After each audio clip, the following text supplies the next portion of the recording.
Élections législatives 2024. Élections législatives 2024. Sur la radio des Français dans le monde. Les législatives 2024, les législatives surprises, on fait le commentaire avec Arnaud Lacheret, professeur sciences politiques à Schema Business School et également éditorialiste sur la radio des Français dans le monde. Arnaud, bonjour. Bonjour. Aucun candidat du RN n'est sélectionné pour le deuxième tour, aucune triangulaire pour ce deuxième tour. On a donc un profil avec 11 députés qui seront élus dimanche prochain. Qu'est-ce qu'on peut analyser ? Déjà, le fait qu'il n'y ait pas de triangulaire n'est pas très surprenant. Rappelons que pour se qualifier pour le deuxième tour, il faut faire 12,5% des inscrits.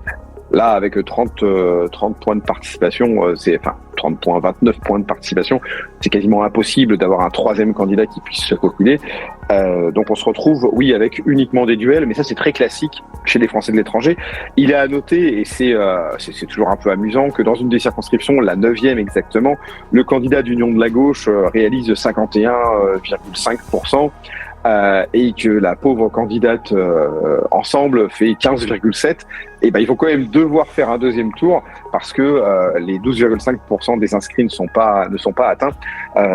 J'aimerais pas être la candidate des supportrices d'Emmanuel Macron, parce que se remobiliser quand on a fait 15 au premier tour et que son adversaire a fait 40 points de plus, ça va pas être si simple. Mais bon, une petite pensée à elle en l'occurrence. Dans ces chroniques pour le premier tour, tu disais que ces 11 députés pouvaient peser dans le prochain gouvernement. Est-ce qu'ils pourraient encore à ce jour être des voix importantes ? Complètement, étant donné la stratégie de barrage républicain, le calcul que j'avais fait qui, en cas de triangulaire et de maintien, pouvait me faire monter le nombre de députés RN à 300 jusqu'à 320.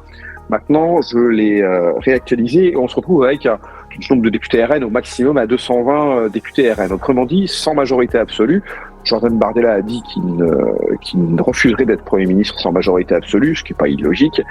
Et donc, en l'occurrence, il va y avoir des tractations pour un gouvernement de barrage, un gouvernement républicain, etc., etc. Je ne sais pas comment ça va être organisé et quel nom ça va prendre. En revanche, il devra prendre en compte toutes les composantes du centre, de la gauche, voire de la droite dite républicaine, qui vont émerger. Et à ce moment-là, il va y avoir un comptage. Et on va devoir se compter au sein de la gauche d'abord. Est-ce que LFI aura plus de députés que le PS et les écologistes ? Et ça va se jouer à l'unité près.